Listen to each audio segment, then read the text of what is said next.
Almost daily, we read about Muslim terrorists who murder and maim so many innocent people. Just today, in the Mercury News, there were stories about murder and mayhem in the Sudan, Yemen, and Iraq. These horrific acts are the work of, quote, terrorists or militants. They never say Muslim terrorists or Muslim militants, do they? Tonight's guest speaker helps make the connection between terrorism and Islam. Robert Spencer is founder of Jihad Watch, and he educates Americans about the true intentions of the religion of peace.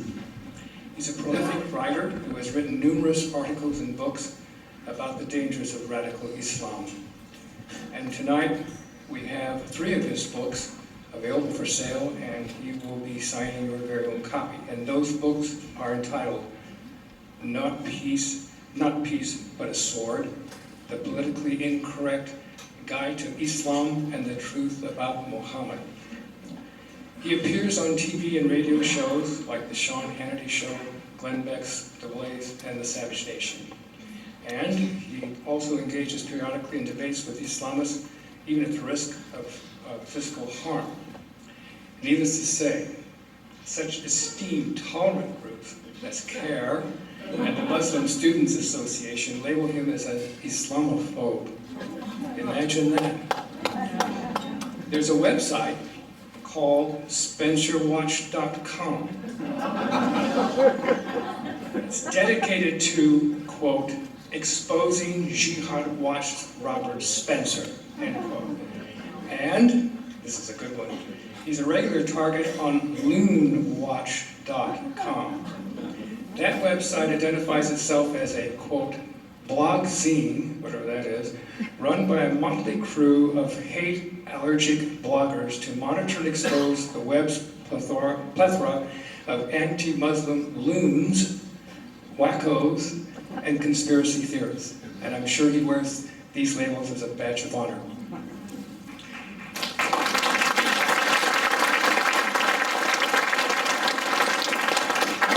And let's not forget that he and Pam Geller, we would like to get as a speaker next year, were denied entrance into the UK to attend a memorial service for the off-duty British soldier who was murdered in broad daylight. Why? Because their views were, quote, not conducive to the public good, end quote. I think we can conclude that Robert Spencer is controversial and does not lead a dull life. Tonight, he's going to explain how political correctness about the jihad threat gets people killed. So please join me now in welcoming Robert Spencer.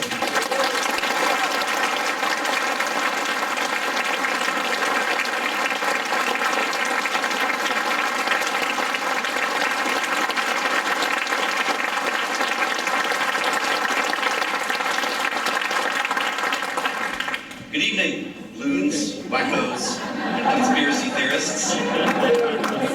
Very, very happy to see you all tonight. Thank you for inviting me here.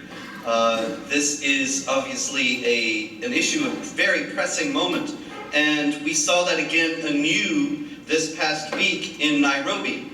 I am sure that you heard that Islamic jihadis stormed an upscale shopping mall in Nairobi. They killed scores of people. The full number is not yet known, maybe approaching 100. They wounded many others. And they made a selection process in which they asked the people in the mall the name of Muhammad's mother. It was Amina bint Wahab, if you're ever in this situation. And they asked them to recite some prayer from the Quran or the Shahada, the Islamic profession of faith. If they were able to do that, they let them go. But if they didn't, they killed them. So this was a specifically Islamic jihad mass murder attack.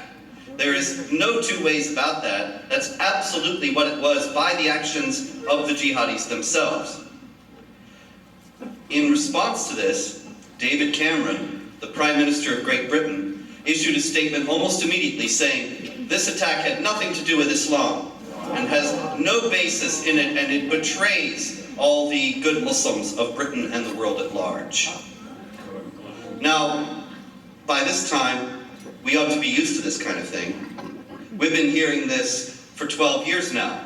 Most famously, on September 15th, 2001, George W. Bush went into a mosque, and behind him were standing Islamic leaders, including Jihad Watch of the Hamas-linked Muslim Brotherhood Front Group, the Council on American-Islamic Relations, and Abdurrahman al-Amoudi of the American Muslim Council, the most famous and prominent moderate Muslim in the United States in the 1990s, who is now serving a 23-year prison sentence for financing Al-Qaeda. And George W. Bush stood in front of these sterling moderates, and he said, as we all know, Islam is a religion of peace. George W. Bush he enunciated that. Barack Obama made it U.S. policy. And I am here to tell you tonight that this is killing people. This denial and obfuscation is murderous, and it must be stopped. I'll give you two primary examples. The first was in Fort Hood in Texas.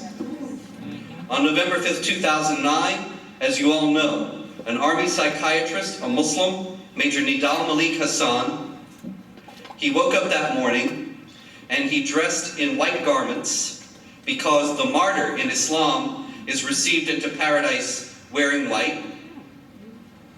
He passed out Qur'ans to passersby on that morning, and he said to one of them that he was going to do something very beautiful for God that day. And to his mind it was. What he was going to do was to wage jihad against the infidels. And in the Islamic religion, Muhammad, the prophet of Islam, according to a tradition, was once asked, "Tell me, prophet, what is a greater deed than jihad?" And he said, "I cannot think of such a deed." So Nidal Malik Hassan, in other words, when he said, "I'm going to do something beautiful for God today," he thought not only was he going to do something beautiful, he thought he was going to do the best possible deed of all. He was going to do the greatest thing it is possible for a human being to do: kill infidels. So he went into Fort Hood, and as we all know, he started to shout Allahu Akbar and shoot at American personnel, murdering 13 and wounding 30. The Obama administration, of course, famously classified this as an incident of workplace violence and has denied the benefits that would accrue to the survivors and to the relatives of the slain if it had been classified as terrorism. But it's even worse than that. It's worse than that because it could have been prevented. It could easily have been prevented. This is why could it have been prevented? Because Nidal Malik Hassan gave innumerable indications of what he was going to do. Most notoriously, he did a grand rounds. Grand rounds is apparently some sort of an instruction seminar for one's colleagues. And the army psychiatrists give these, and it's whichever next psychiatrist's turn the next time, and he gets up and gives a lecture about psychiatry to his colleagues so that they continue their education and help each other out with their knowledge. Nidal Malik Hassan's turn came, and he gave a talk not about psychiatry, but about Islam and jihad. And all the army psychiatrists in the audience were thoroughly confused and increasingly alarmed as they heard what he had to say. Because one of the things he said was that the Quran in chapter 4 verse 92 says that Muslims must not kill other Muslims, and that therefore it was absolutely illegitimate for the US military to send Muslims to fight against their fellow Muslims in Iraq and Afghanistan. And he quoted chapter 9 verse 29 of the Quran, which says that Muslims must fight against the people of the book, that's us, primarily Jews and Christians, until they pay the jizya, a tax that is levied on non-Muslims but not on Muslims, until they pay the jizya with willing submission and feel themselves subdued. And so he's giving these army psychiatrists the idea that this guy identifies as a Muslim and thinks that it is the non-Muslims that must be fought. In other words, he's saying that Muslims in the US military should commit treason and switch sides and fight against the United States because the United States is a non-Muslim state, rather than fight against their fellow Muslims in Iraq and Afghanistan. Even worse, he said Muslims therefore ought to be allowed to opt out of the military if they are ordered to fight in Iraq and Afghanistan. If this is not granted to them, then adverse consequences could result, such as in the case of Sergeant Hassan Akbar. Sergeant Hassan Akbar was a member of the US military who was on active duty in Kuwait in 2003. He threw a grenade into a tent full of American troops. He murdered 2 of his commanding officers, and he shouted at that time, "You guys are coming into our countries and you are going to kill our children and rape our women." Now, Hassan Akbar was an American soldier. Hassan Akbar was actually a convert to Islam, whose name, he was from California, and his original name was Mark Fidel Cools. You notice the middle name. But anyway, you can imagine the household he grew up in. He converted to Islam, and suddenly he doesn't identify with the United States. He says, "our countries," talking about places he had never been to, because he considered that his Islamic faith transcended and indeed negated his American nationality and made him an enemy of the United States, even as he was in the US Army. And here's Nidal Hassan, several years later, saying that's what's going to happen. And a lot of the army psychiatrists, they got the hint. They realized that what he was saying was, we're going to start killing American troops if you make us fight in Iraq and Afghanistan, because of these Quranic and Islamic imperatives. And they went to his commanding officers, and people were talking, and they said, several of them, "We think this guy could start shooting someday." Now, imagine you're his commanding officer, and one of these people comes up to you and says, "This guy's scaring me. This guy could start shooting at Americans." You have several choices. You could question Nidal Hassan. You could reprimand him. You could have a hearing. You could start an investigation. You could write him a letter. You could put some kind of a notice in his file. Or you could promote him. And that's what they did.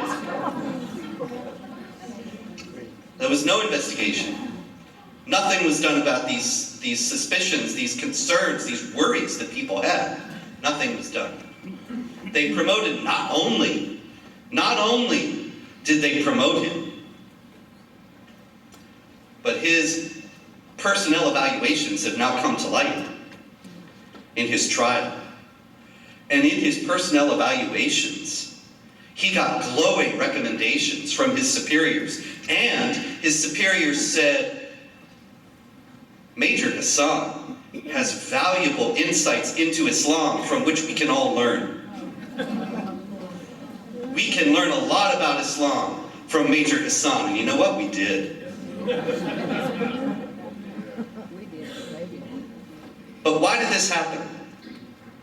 Why? Were these superiors absolute idiots? Well, probably, but that's not really why this happened. The superiors knew the cultural and social environment in which we all live. Jerry, when he was introducing me, he quoted from these hate sites saying, well, this guy is a hate monger and a racist and a bigot. You've probably heard all that, am I right? That resistance to jihad terrorism is somehow racist and bigoted. It's actually so commonplace, it's taken for granted. But why would anybody think that fighting to defend our freedoms, that fighting to defend a society in which the freedom of speech is protected and the equality of rights for all people is protected, why would anybody ever have gotten the idea that that was bigotry? because these Hamas-linked Muslim Brotherhood groups, like the Council on American Islamic Relations, have made it their concerted effort since 9/11, and actually long before that as well, to intimidate Americans into thinking that there is something wrong with resisting this. That yes, Islamic jihadis are going to blow things up and kill people and ascribe their actions to Islam. But if you utter a peep of resistance, you're the problem. And they've intimidated a great many people in this way. And they intimidated the superiors of Nidal Hasan. Because think about it, what would have happened to them if they had questioned him, or reported him, or reprimanded him, or removed him from his position, or demoted him? What would have happened to them? Can you see it? Time magazine, cover feature, Islamophobia in the military. Council on American Islamic Relations, the nation's largest Muslim civil rights organization, has demanded an investigation into an entrenched culture of Islamophobia in the military in the wake of a reprimand of a pious Muslim soldier who merely expressed some information about Islam to his peers. Can you see it? You know it would have happened. And Chris Matthews would have been all over it, and it would have been on all the networks, and there probably would have been a congressional investigation and hearings. And those people, the superiors of Nidal Hasan, their careers would have been absolutely ruined. They would have been absolutely done for in the US military. Islamophobes and racists target Muslim major in the US military. That would have been it for them. They would have been lucky to get KP.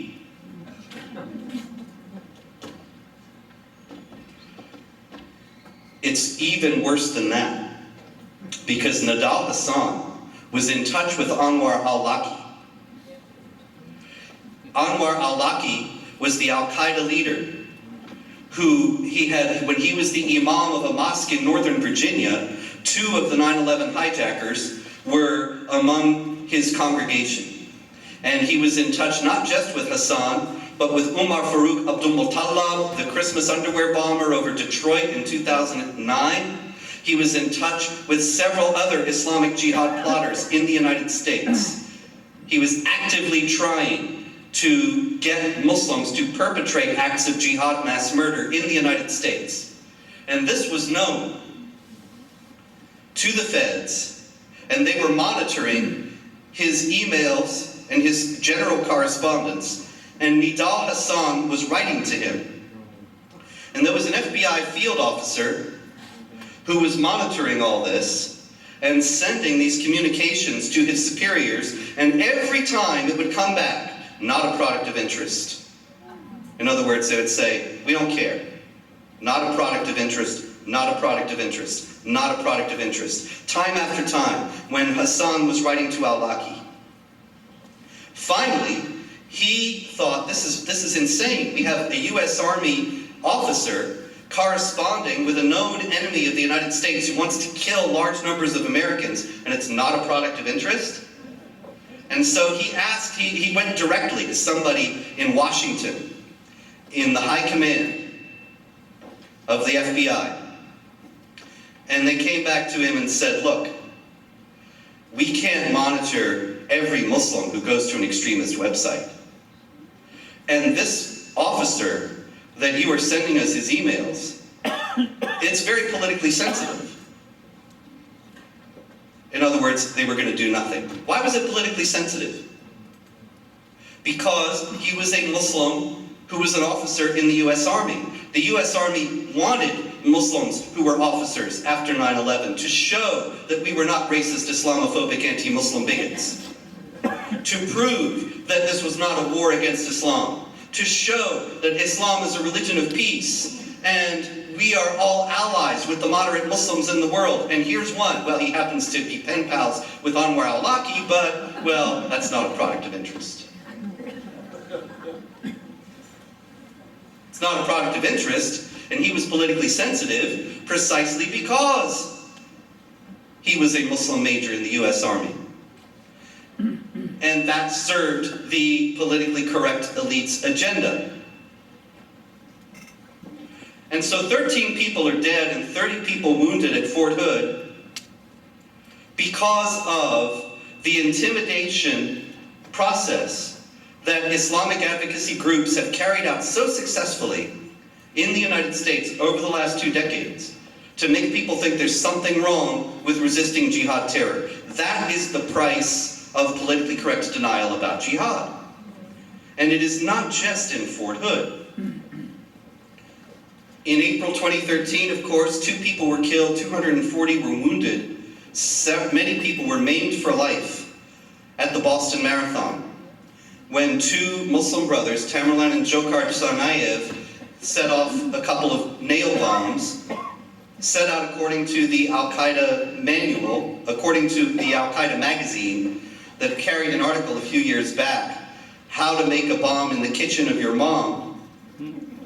Real article, real bomb-making instructions, that Tsarnaevs followed them out, and they committed murder. Tamerlan Tsarnaev was killed afterward.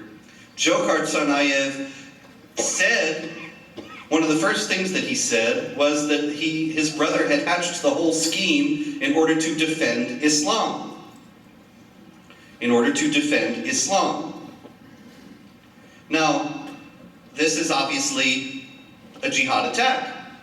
It was even more obvious, in fact, that it was a jihad attack when it came to light not long after that the Russian government had actually contacted the FBI multiple times and said, Tamerlan Tsarnaev is down here in Chechnya and Dagestan meeting with jihadis.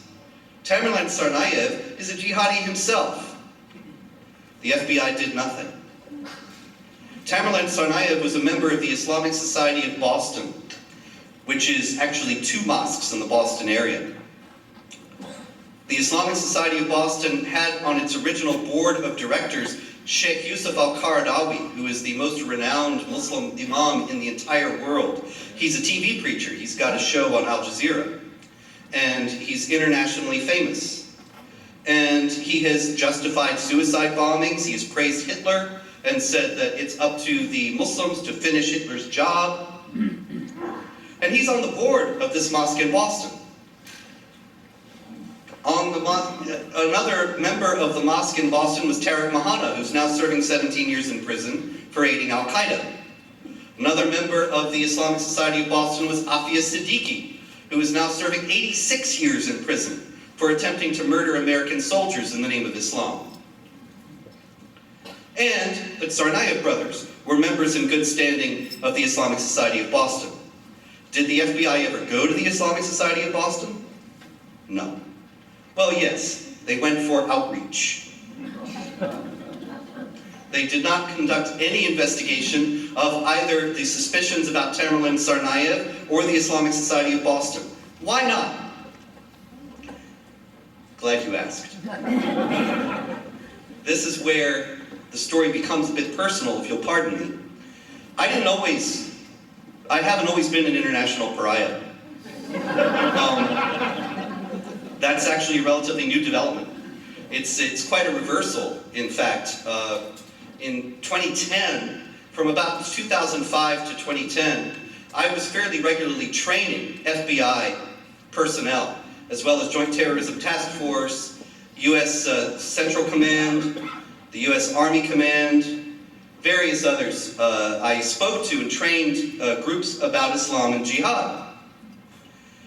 And then, in 2011, although the complaints had actually started before that, but the culmination of the complaints came in 2011 when 57 Muslim organizations, including the Council on American Islamic Relations and others with demonstrable ties to Hamas and the Muslim Brotherhood, they wrote a letter to John Brennan, who was then the director of counterterrorism for Barack Obama. And they said, you have trainers training FBI and JTTF and so on, trainers like Spencer and others.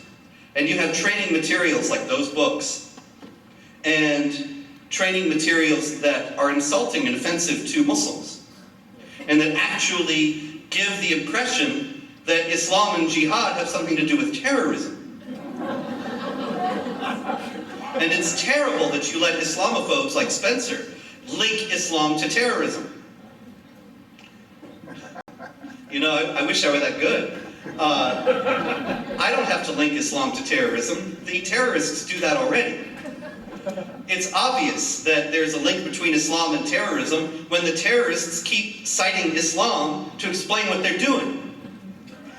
But the letter worked, and John Brennan immediately wrote back on White House stationery to the people who had written the letter, and he said, he assured them that all these trainers would never be used again, and I haven't been, and the others haven't either, and all the training materials would be scrubbed of any mention of Islam and jihad in connection with terrorism, and all the agents who had been trained by these trainers or this material would be re-educated, just like Chairman Mao would have wanted.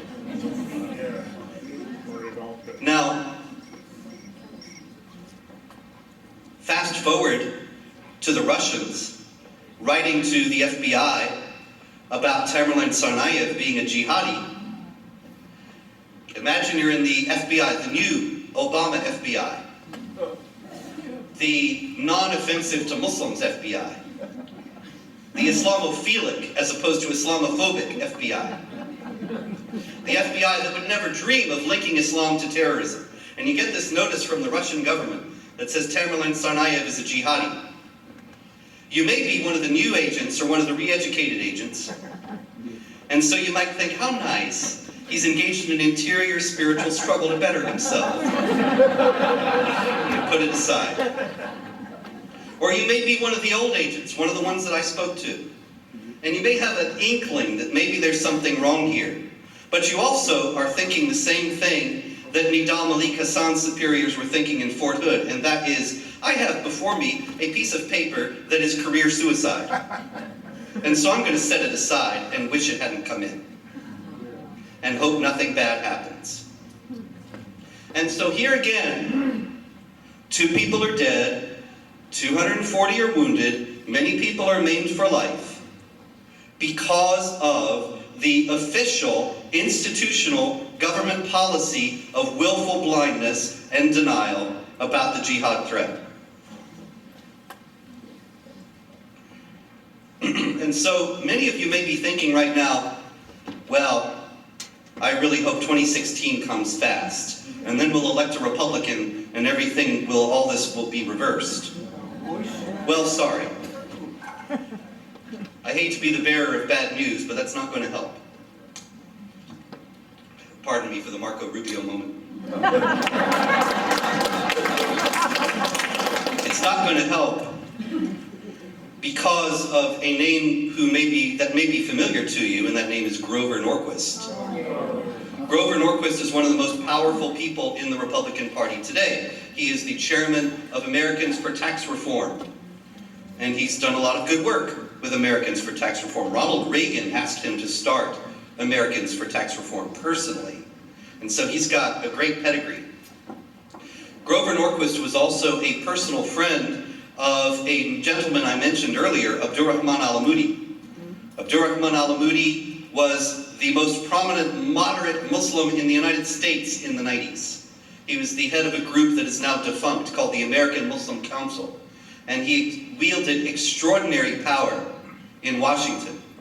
For a while, his group was the only one authorized to approve chaplains Muslim chaplains for the US prison system. So you can imagine what those chaplains were like, because al-Amoudi is the fellow, you may recall, who is now in prison for being a major al-Qaeda financier. And it wasn't as if he really was all that moderate to start with. He was so cocky, he was so assured of his power and influence in Washington. In the year 2000, several years before he was discovered to be an al-Qaeda financier and arrested and imprisoned, he was on the Mall in Washington giving a talk, a rally of Muslims. And he said, "Hear this, Bill Clinton," the current president at that time, "we are all supporters of Hamas. We are all supporters of Hezbollah, 2 jihad terrorist organizations, so designated by the US State Department." And Abdurrahman al-Amoudi and Grover Norquist were very close. Grover Norquist has denied it, but the canceled checks have been produced. Rahman al-Amoudi gave at least $10,000 to Grover Norquist to start an organization in the late 90s. And Grover Norquist has numerous other ties to individuals who are linked to the Muslim Brotherhood, including Suhail Khan, his close colleague and protege, who Suhail Khan is the son of Mahbub Khan, who was one of the founders of the Muslim Student Association in the United States in the 1960s, which is an organization that is closely tied to the Muslim Brotherhood, as well as the founding of the Islamic Society of North America, another Muslim Brotherhood organization. Now, you've heard about the Muslim Brotherhood in Egypt, but you have to remember, of course, that the Muslim Brotherhood is an international organization that is dedicated, in its own words, according to a captured internal document that was released a few years back, to eliminating and destroying Western civilization from within and sabotaging its miserable house. Now, this is the part that's very interesting. It said, eliminating and destroying Western civilization from within and sabotaging its miserable house by their hands and the hands of the believers. That's what it says. By their hands. By whose hands? By the hands of Western civilization. By the hands of the people in the West. And that's exactly what they've been doing so well ever since.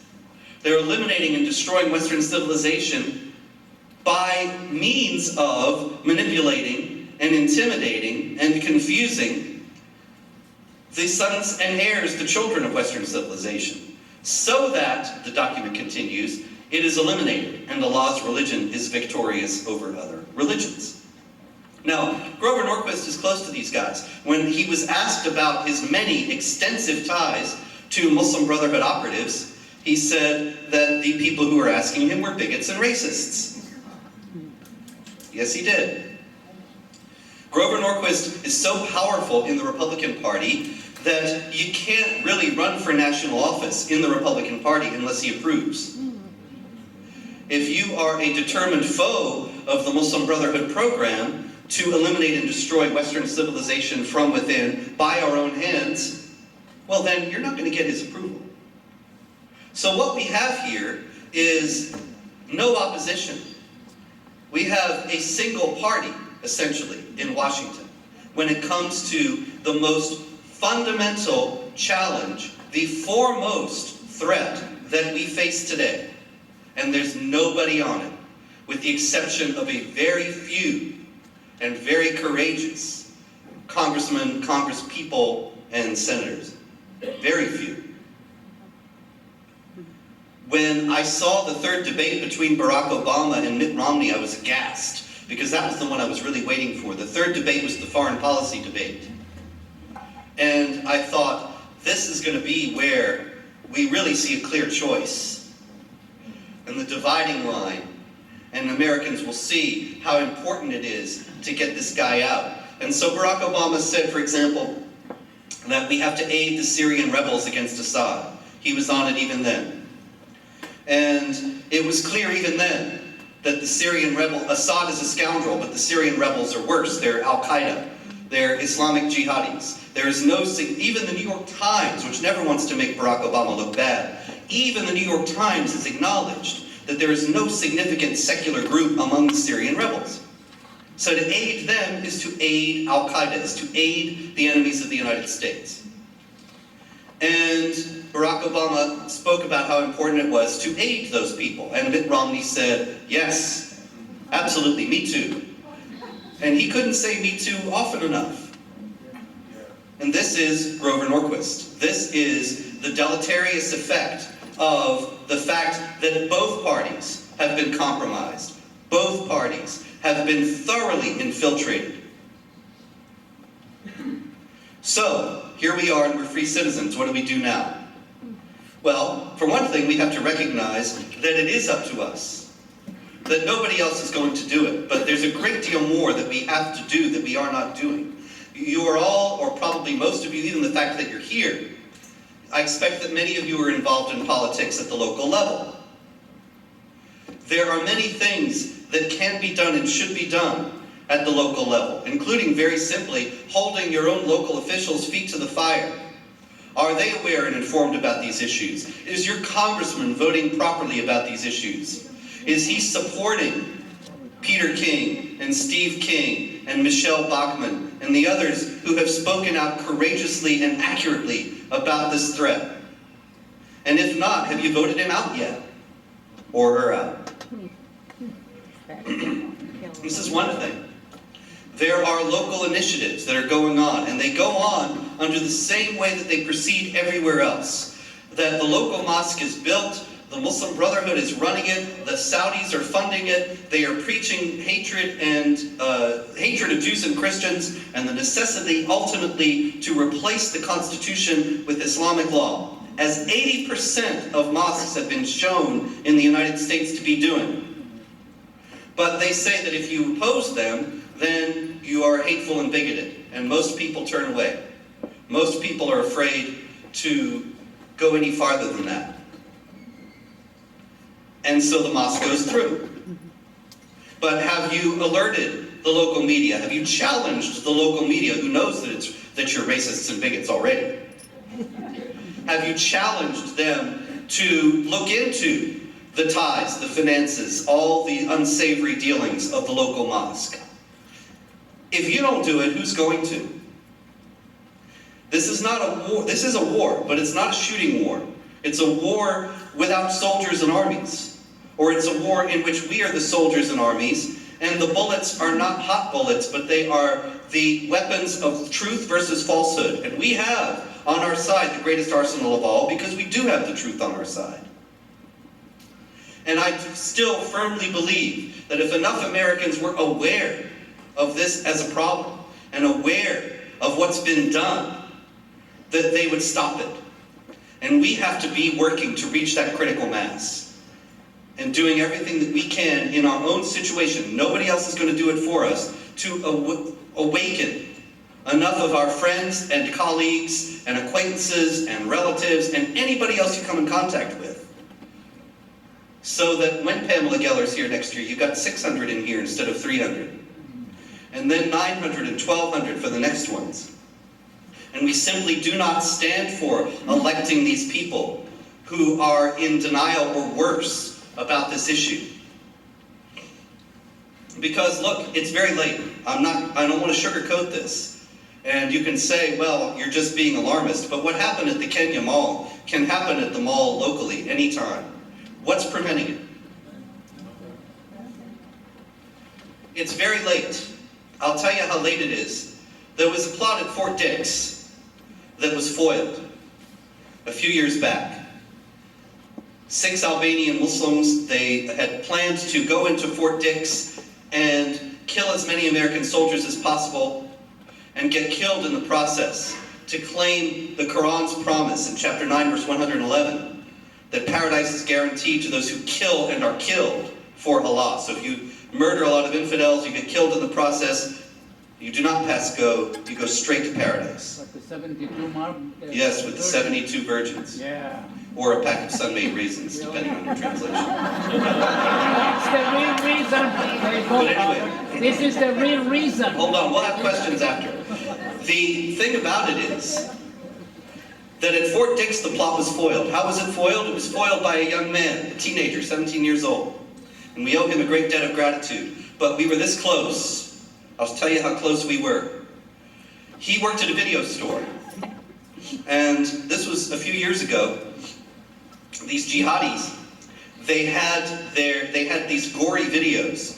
You know, the beheading of Daniel Pearl and Osama bin Laden speaking, and blood and mayhem and all sorts of things that jihadis like to watch. Not I Love Lucy. And but they had them on VHS tapes. So they took them to this video store and they said, please transfer these to DVD. And so the kid says, okay, he's working, you know, and chewing his gum, and he's working, and these scenes are going by of blood and mayhem. And so he starts to get alarmed. And he went to his boss, and he said, I've seen these terrible things on these videos. Now get this, he said, I've seen these terrible things on these videos. Should I call the police, or would that be racist? Now we can thank God he called the police.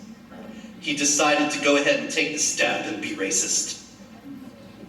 But it was close. And there could have been more people dead because of the cost of political correctness at Fort Dix if he had decided, well, yeah, I guess it would be racist. You know, they have their culture, and who are we to judge? But this is the number that they've done on us. The whole idea of Islamophobia. You know, it's amazing to me. I mean, it was kind of a tribute that one of the sites that Jerry mentioned earlier on, they actually did a fundraiser recently.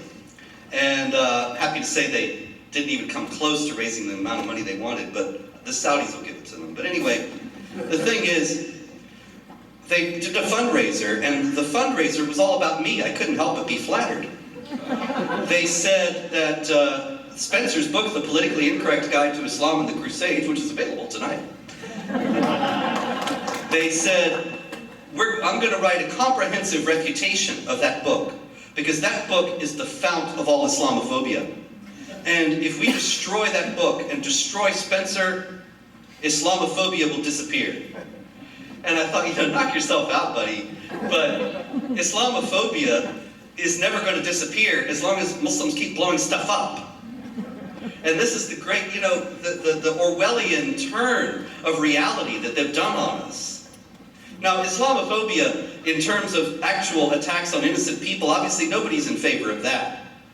But if he really thinks that people are suspicious of Muslims because of my work or any of my colleagues' work, and if they really think that if they can discredit us, then nobody will be suspicious of Muslims anymore, well, it's such an absurd thought as to defy rational analysis. People are suspicious of Muslims because Muslims keep committing acts of violence in the name of Islam. And as long as that continues, people will continue to be suspicious of Muslims. But the fact is, they are trying to destroy all of us, all of anybody who sticks his neck out about this issue and speaks the truth about it. They did get us banned from Great Britain on false pretenses. Essentially, you know why I was banned from Great Britain? The Home Office sent me a letter. It was very exciting. I never got a letter from a government before, you know, except the IRS. But anyway, the British government wrote me, Her Majesty, you know, and we're suing the Queen, by the way, but that's another story. And it said that you said these terrible things. You said that Islam has a developed doctrine and theology and legal system mandating warfare against unbelievers. That's why I was banned from Britain. In other words, for saying A is A, for saying blue is blue, for saying reality is reality. It's forbidden in Britain to speak the truth. Now, of course, right before we were banned, a week before we were banned, there was a Saudi sheikh, Mohammed al-Arifi, who was admitted into Britain. Now, Mohammed al-Arifi is an interesting guy because he has said that jihad is the smashing of skulls and the tearing of infidels from limb to limb, and it's a great honor for the believer. And I said Islam is a doctrine of warfare against unbelievers. So apparently, you can believe that Islam is violent and teaches violence and warfare against unbelievers and get into Britain as long as you're for it. But if you're against it, no go. But the point is, it's a much larger question because it's not about me, it's not about anyone in particular, because every last human being who dares to speak up about this will similarly be targeted. We have to have the guts to withstand it. We have to have the guts to stand up and say, I don't care what you call me, I'm going to keep coming, and what I'm saying is the truth, and my cause is righteous, and you will never get me to bow down.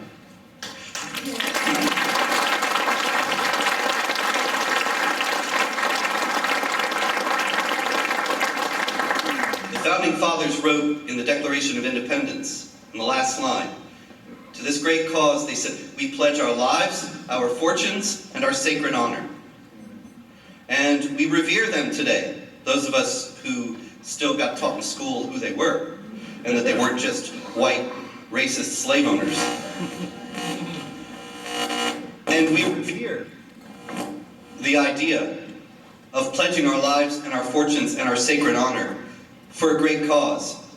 Because somebody who has nothing worth dying for has nothing worth living for. Are we willing to pledge our lives, our fortunes, and our sacred honor to preserve Judeo-Christian Western civilization, to preserve the great freedoms and the great society, the great nation that we have been raised in and lived in? I can tell you one thing: if we are not willing, then we will certainly lose all three. Thank you very much.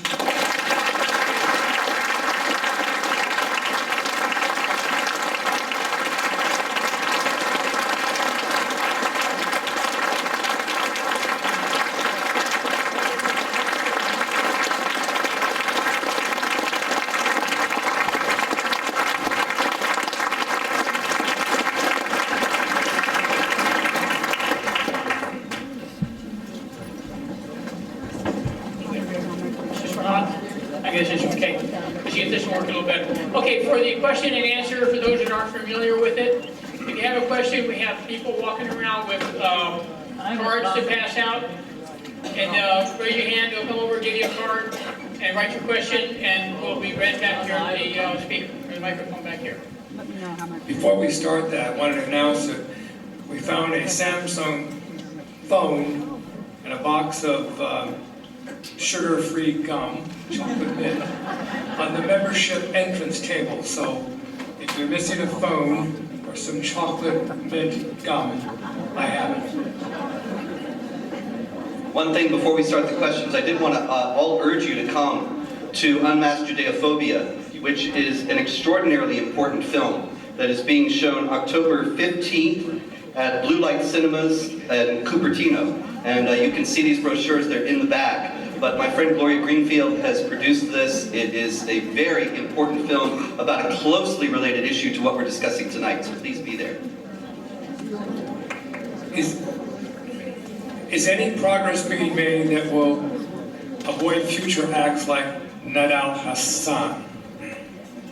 No progress is being made on that at all. It's going all the other direction.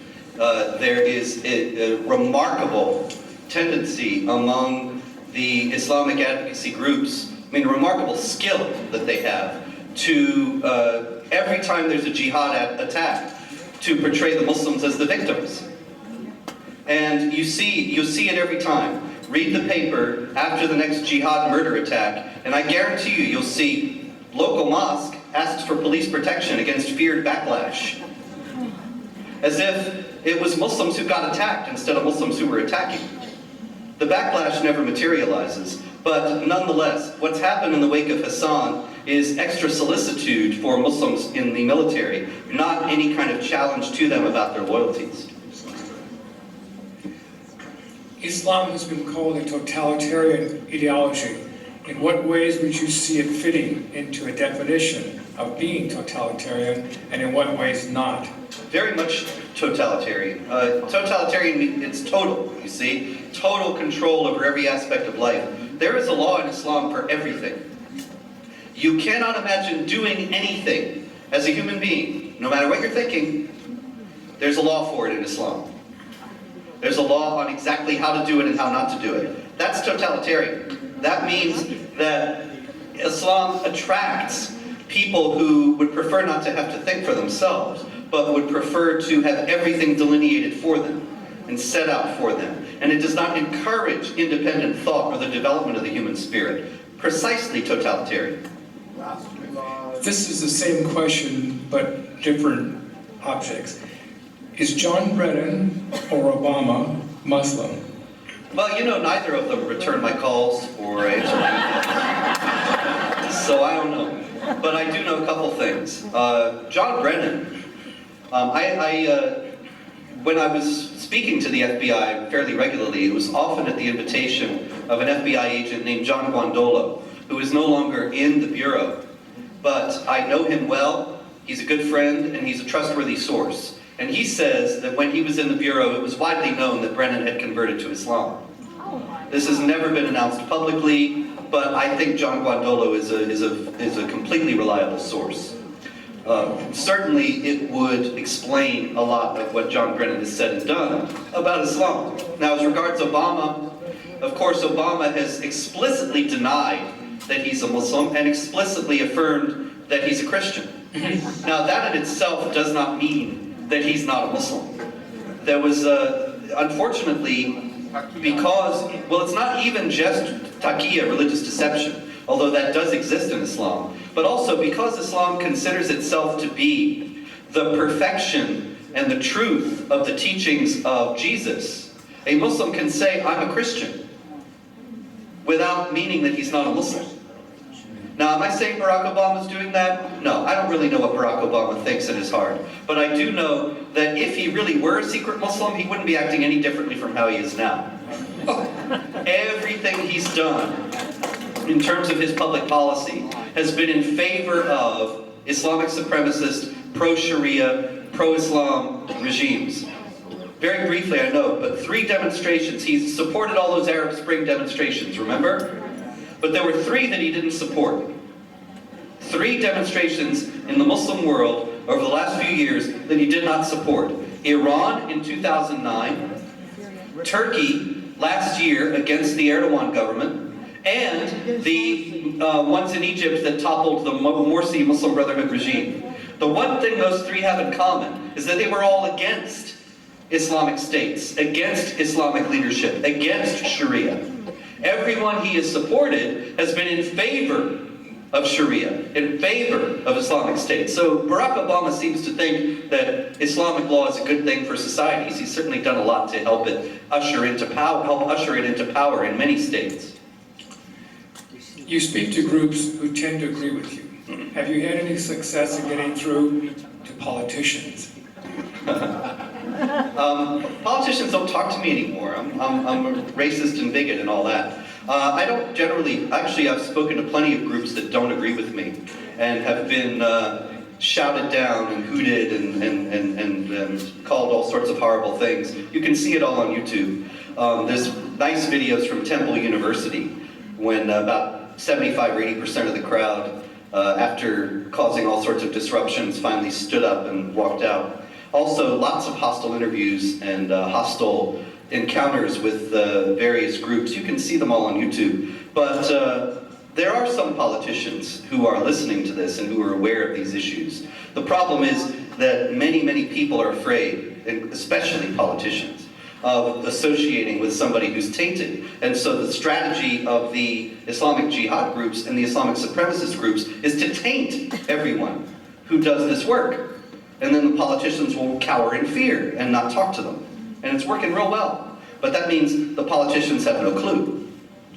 And we have to stand up against the taint and say, no, there's nothing wrong with this guy. We're not going to stand for this. And so I thank you for having me here tonight and not succumbing to that.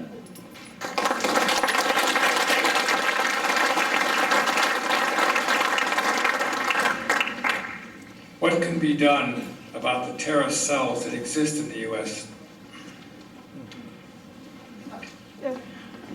Well, we have to have investigators who know what to look for and how to understand it when they see it. And that's the problem. That right now, the biggest problem that we face is what I was discussing in the talk. That the feds, the FBI in particular, but not just them, Homeland Security and all the rest of them, they're not being trained properly. They're not being trained to understand this enemy. And so there's no way they can possibly deal with it. So the terror cells are going to go on unimpeded unless and until people can, unless and until there is sanity and truth and accuracy restored to the training. And then we would hope they would be able to understand what they're dealing with and root them out. I think it may answer this question. What, if anything, is being done to prosecute those who promoted Assange's superior, or FBI who ignored the warnings since the Boston bombing? Absolutely nothing. They're probably getting promoted. How do we speak to people who don't believe there is a problem? Are there moderate Muslims? Well, there are moderate Muslims, sure. I mean, look, there are moderate Christians, you know? There are moderate Jews. There are, in other words, there are people who identify themselves as being a member of a particular religion without necessarily modifying the way they live in light of the teachings of that religion. There's a spectrum of belief and knowledge and fervor. There are some Christians who are very fervent and very knowledgeable and very devout. There are some Christians who are none of those things. But they still say, oh yeah, well, I'm a Christian. Yeah, well, I'm living with my girlfriend. Yeah, okay. I'm a Christian. You know, you've met people like that, I'm sure.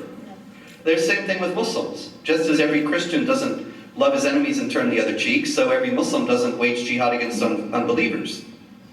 The thing is, though, that a lot of the moderate Muslim groups, really almost all of the moderate Muslim groups in the United States, the groups that are taken for granted as being moderate, like CARE, the civil rights organization, they're not moderate, they're Muslim Brotherhood. There's a great deal of deception going on.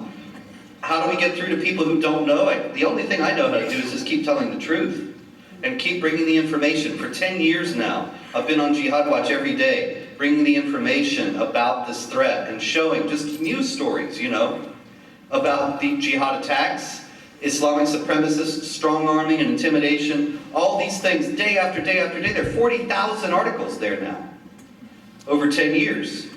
You would think if anybody just perused that material for an hour, they'd be a believer. Not in Islam, that is. Anyway. The Would they truth comment will on- out. Could we see some on Spencer Watch? I don't go there. You know, why should I go there and just read about what a terrible guy I am? I can just listen to my wife. Was Obama's college education funded by a Saudi Arabian prince? I don't know, it may have been. There's certainly stories to that effect. What's the probability of having some of the Syrian refugees that are in Jordan coming to the United States as for political asylum? Oh, it's very, very probable, as a matter of fact, because we're already taking in whole communities, not just individuals, but whole communities from places that are deemed to be under some sort of threat or in difficulty and distress.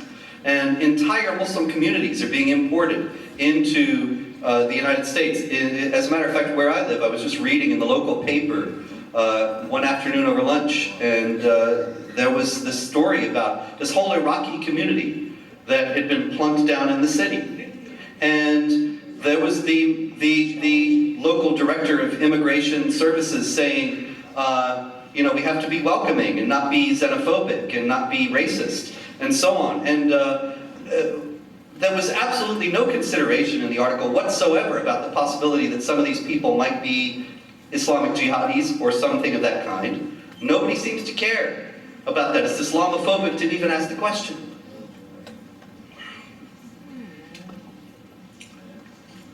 Why can't the White House call the Benghazi attack terrorism? Well, because it would show up the White House for the disastrous thing that it has been. It would show up all its policies. See, Chris Stevens, the ambassador who was killed, he was over there under very murky circumstances. He snuck into the country while Gaddafi was still in power and was aiding the rebels. It appears that he was aiding the rebels who killed him later. And you might think, well, that's rank ingratitude, but it's completely in line with the Islamic jihadi mindset. You use the infidels if they're useful to you, and then when they no longer are, then you can just dispose of them. It seems as if whatever happened about Benghazi, ultimately that the Obama administration, it seems very likely, is trying to cover up real connections to aiding Al-Qaeda. Of course, now they're aiding Al-Qaeda in Syria, so I don't know what they're so embarrassed about in Libya. When they're directly giving weapons to Al-Qaeda in Syria. You know, I read the other day, I had a Jihad Watch, this guy in New York, a broker, multimillionaire. You know, they say poverty causes terrorism, but this multimillionaire, he was sentenced to prison for aiding Al-Qaeda, for financing Al-Qaeda, sending money from New York to Al-Qaeda. And I thought, well, wait a minute, the Barack Obama's doing that. Why are they putting this guy in jail? And Barack Obama's in the White House. Maybe they should give him a medal, you know, instead of putting him in jail. Can you comment about infiltration in our schools? Infiltration in our schools is a very real thing. There's a group, the Council on Islamic Education, yet another Muslim Brotherhood linked group. And they present themselves as a group of educational experts, an educational organization. And see, these public school textbook manufacturers, they turn out these textbooks, world history and social studies and so on, they want them to be accurate. They don't know anything about Islam. So they go to the Council on Islamic Education and other groups like it, and they say, will you please vet our material about Islam? And they say, sure, yes. And what's come out now, and I was amazed, it really becomes real when it happens to you. My daughter started 9th grade, and she comes home with her history book, and said, let me see this book.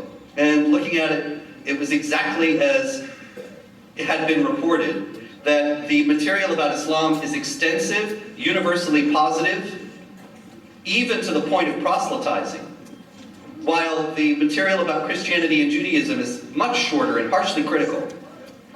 There was even a textbook series used in California, in the Byron Union School District. I don't know where that is. Is that around here?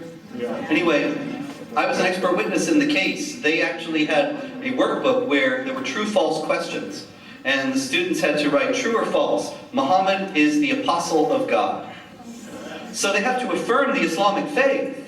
It doesn't say, in other words, Muslims believe Muhammad is the apostle of God. It just said, Muhammad is the apostle of God, true or false. You answer false, you're wrong. You fail the test. And all the questions were like that.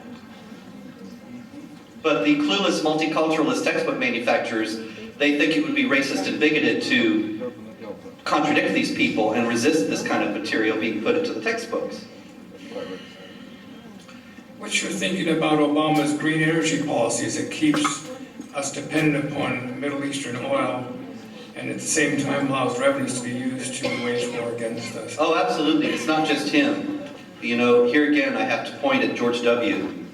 George W. was a lot better than Obama, but really this is George W. Bush's 3rd and 4th term that we're living in terms of foreign policy. One thing he should have done on September 12, 2001 was immediately announce a Manhattan Project proportion effort to find alternative energy sources and free us from oil and get us off the Saudi dole.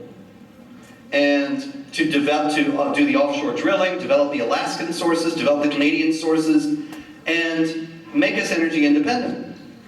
There was not a move made during his administration to make us energy independent, and then Obama's been even worse. And so what we have here is that the Saudis say jump and we say how high. I told you during the talk that the Russians notified us about Tamerlan Tsarnaev. Well, there was also a very strange story that came out one day from the English paper, the Daily Mail, which often has better coverage about these issues than any American paper.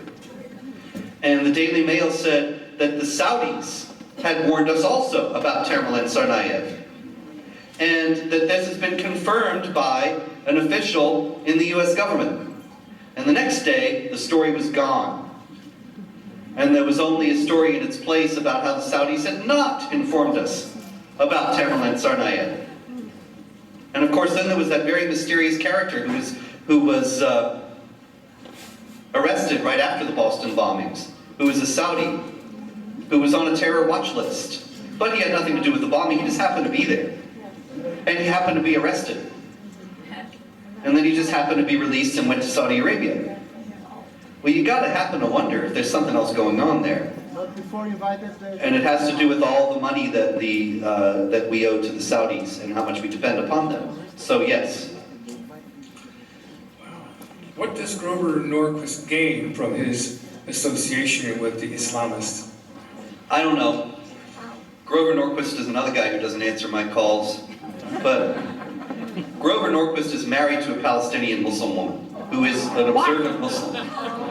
And Speak that again. in Islamic law, a non-Muslim man is forbidden to marry a Muslim woman.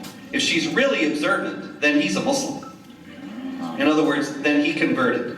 When asked if he had converted to Islam, in accord with Islamic law, that his wife ostensibly observes, he said, that's a personal question. Anyway, that might be it. Certainly whether or not he's converted himself, obviously that has a great deal of influence over his loyalties. And whether there are other financial considerations or other considerations involved, I don't know. If I know of someone who I suspect of being a local jihadist, what should I do? Run the other way. There really, you know, if there really is genuine grounds for suspicion, then I would say, despite all the obstacles, go to the police, go to the FBI, certainly spell out the reasons for your suspicion, and then you've done what you could, you know, and try to keep a close watch insofar as you can safely on this individual's activities, so that you can alert other people as necessary. Is Great Britain getting close to Sharia law for all? Yes, Great Britain is. Great Britain right now has at least 85 Sharia courts. They all were established within the last few years. The whole thing started in about 2007 or 8, maybe even 9. And it was that Sharia would be private arbitration courts, like courts for Jewish law, Catholic canon law courts for marriage tribunals and that kind of thing. And this is how they were sold to the British public. And several people promised, including the Prime Minister at the time, Gordon Brown, that wherever Sharia, Islamic law, conflicted with British law, the cases would be referred to British law courts, British law courts, and not to Sharia courts. It would only be for personal, family matters and that kind of thing, private arbitration. Well, I'll tell you, the Quran says in chapter 4, verse 34, it says, good women are obedient. As for those that are not, give them a warning. Send them to separate beds, which sounds to me more like punishment for the husband than the wife, and beat them. And beat them. Spousal abuse exists in all cultures, but only in Islam is it given divine sanction. And so in a Sharia court, if a woman comes in, a victim of spousal abuse, then the imam will say, well, you know, did you ask him what was wrong and how you can fix it and how you can do better in the future? Go home and be a better wife. And this is exactly what happens. But if she went to the British courts, then it would be a criminal case. And it has been documented that the Sharia courts in Britain are taking these spousal abuse cases, and they are not being referred to the British courts. And so the suspicions of people about the Sharia courts have been proven to be accurate. And Britain is only just galloping in this direction now. I mean, the idea that I would be banned from a country for saying Islam teaches violence, while a Muslim who teaches violence in the name of Islam is admitted, it just shows how much they've surrendered. Why are we called racist? Isn't Islam a religion and not a race? Well, yeah, that's one thing I always ask when people call me a racist is, what race is jihad, mass murder of innocent civilians again? I keep forgetting. The question about race is just playing on our national trauma. The national trauma, the bad memory of the United States is racism. And so they've been able to parlay that into manipulating people into thinking that there is something wrong with this, with resisting this. It's a very skillful, it's a very clever thing. I mean, think about that kid, Brian Morgenstern. I didn't mention his name before, but I told you. He's the kid in the video store who saved us from the Fort Dix plot, although he was worried that to do so was racist. The Muslims who were plotting were Albanians. Albanians are Eastern European white guys. So there is no way that it would have been racist for him to stop them. But he had it so ingrained in his head that to resist jihad terror is racist. But there's just no racial issue to this at all. Islam education in federal prisons. How do we react to this education threat? Well, it's indoctrination and proselytizing.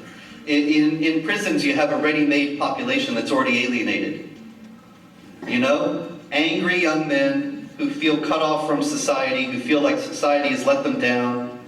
And here comes these people who say, yeah, society has let you down because the society is intrinsically corrupt. And you come with us, and you can fight against that society and be righteous. And please God by killing the people who put you in here, and the kind of people who put you in here. And they have a ready-made group to recruit, and they recruit very actively. It's something that is a great concern. And as I mentioned before, it was al-Amoudi, the al-Qaeda financier, whose group was vetting the chaplains for the prisons. And so we have in there essentially a whole crowd of jihad recruiters raising up more jihadis. And we will hear more about that, I guarantee you. How can Americans oppose or stop what is going on in the mosque in light of the First Amendment rights? The First Amendment says that Congress shall make no law respecting the establishment of religion or prohibiting, infringing upon the free exercise thereof.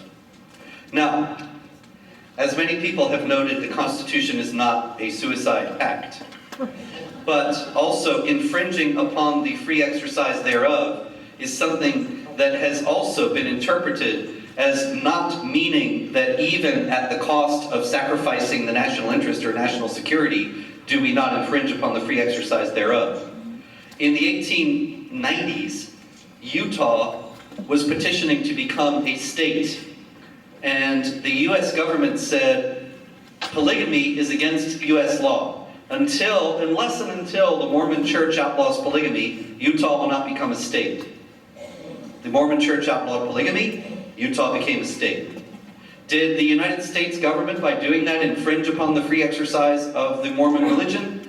They didn't see it that way. They saw it as in the national interest to maintain the laws against polygamy and to demand that the Mormon Church adhere to them. Now, in the same way, we have here a political, supremacist, and authoritarian system that if it were secular, nobody would have any problem with defending ourselves against. The only problem is that it's a religion. And so everybody gets all confused and weak in the knees and doesn't really know what we can do about it. Well, what we can do about it is speak clearly about the fact that it's both political and religious. I don't buy those people who say, oh, Islam is not a religion. A religion is something that claims to relate human beings to God. Whether or not it does so is another question. But it claims to relate human beings to God. Islam does that. It's also a political system that is, as we have said, authoritarian, if not totalitarian, supremacist, violent, aggressive, expansionist, and so on. And in obvious contradiction to the US Constitution in terms of its denial of the freedom of speech, its denial of the equality of rights of all people before the law, and much more. So it would seem to me that if we could possibly draw a distinction between the political and religious aspects of Islam, we could say you're perfectly within your First Amendment rights to practice Islam, to pray 5 times a day, to read the Quran, etc., etc., etc. But these aspects of Islam that conflict with the US Constitution are prohibited because they are political, not religious. And that is, it would seem to me, the way forward. I'm not a lawyer, I'm not a constitutional scholar, but the anti-Sharia laws that have been passed in many states, many of them have been struck down on the grounds that they would infringe upon Muslim religious practice, which was never their intention. Nobody really cares. You know, Thomas Jefferson said, if my neighbor believes in one God or 17, it neither picks my pocket nor breaks my leg. Right. Nobody really cares.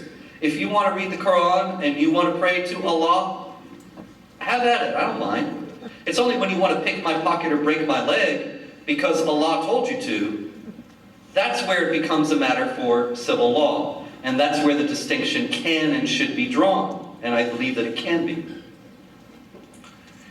Muslims regularly wage war against other Muslims. How do they explain or justify this?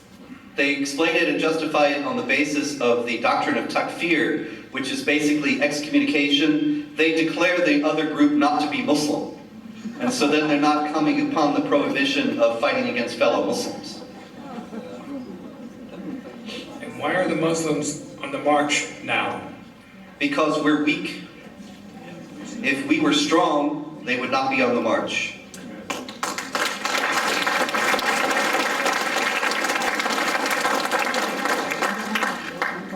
Could you run through the details of CARE's numerous alter egos, subsidiaries?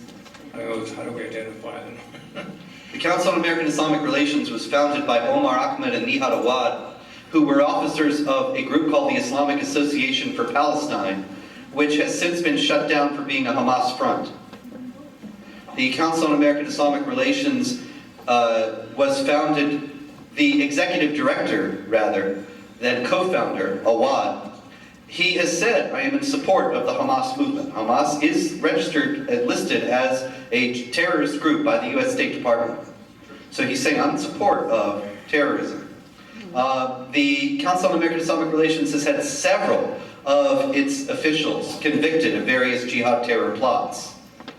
And Ibrahim Hooper of CARE has said, I would like to see, I don't want to give the impression that I wouldn't like to see the United States government become Islamic sometime in the future. In other words, he wants to see an Islamic state here. Omar Ahmed, the co-founder with Awad, said, Islam is not in the United States to be equal with other religions. Islam is in the United States to be dominant, and the Quran the only law of the land.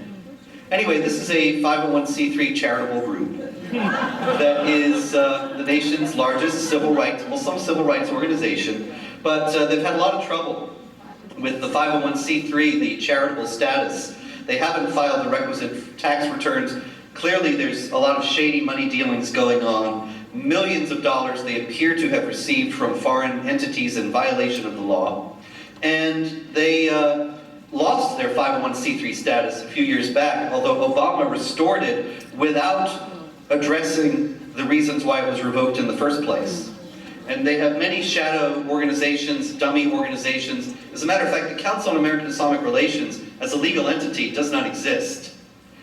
It appears to be an initiative now of a group called the Washington Trust Foundation, or WTF.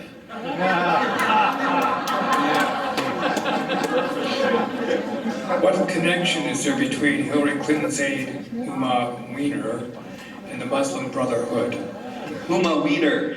Huma Abedin is Hillary Clinton's body person, which means, not what you're thinking, it means that she takes care of all her appointments and makes sure that her luggage is in order and gets her to her next gig and takes care of everything, really, and she's very close to her. And she is also the daughter of an Islamic scholar in Saudi Arabia, and her mother is a member of the Muslim Sisterhood, which is exactly what the name sounds like, the ladies' auxiliary of the Muslim Brotherhood. And she has also worked for a publication that was a Muslim Brotherhood publication. And there are many, many other indications that she is very close to the Muslim Brotherhood. At the same time as Hillary Clinton was the Secretary of State, and there was decision after decision after decision of the Obama administration and the State Department that was in favor of the Muslim Brotherhood in Egypt and elsewhere. And so people say, oh, well, even if she is tied to the Muslim Brotherhood, there's no indication of any Muslim Brotherhood influence in Washington. Quite the contrary, there's quite a lot. Muslims used to say Allah. Recently, I've noticed they are saying God. You notice that? Yeah, well, it's a bit of a complicated situation, because in the Quran, chapter 29, verse 46, it says, say to the unbelievers, say to the people of the book, rather, your Allah and our Allah are the same, or your God and our God are the same. And the Arabic-speaking Christians use the word Allah for God, although the Coptic Christians in Egypt generally shy away from it and don't use it. Other groups do. They're trying to impress upon people that it's all the same God. There are radically different understandings of God in Christianity, or the Judeo-Christian tradition in general, and Islam. So it's a bit of a shell game, but it does have a linguistic basis. Who are the Islamists in Congress?